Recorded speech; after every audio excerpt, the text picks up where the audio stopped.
what Joel does every week is a challenge, and I was going to write something new tonight. And Chelsea was going to do the same thing. I don't know if she failed. I failed.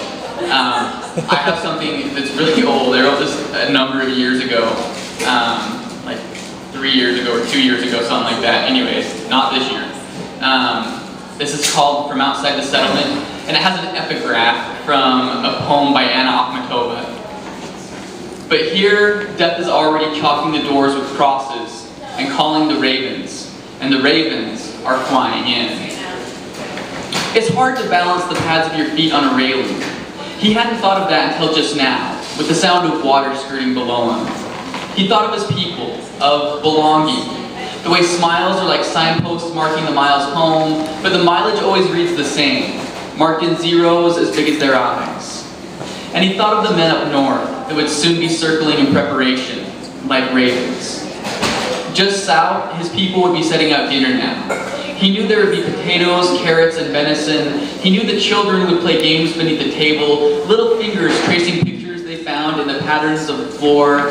There would be words of prayer and the low, vibrating hum of hymns. He knew this.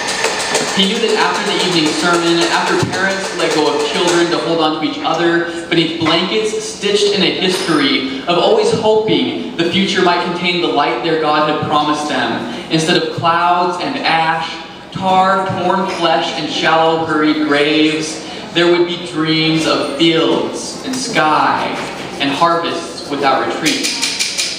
He also knew he'd grown too weary. Knew he held no more space inside himself for prophecies or light, ghosts or grace, gods or the doleful smiles of this people. He knew behind the clouds there was no light, just the flap and crack of wings and the ravens flying in.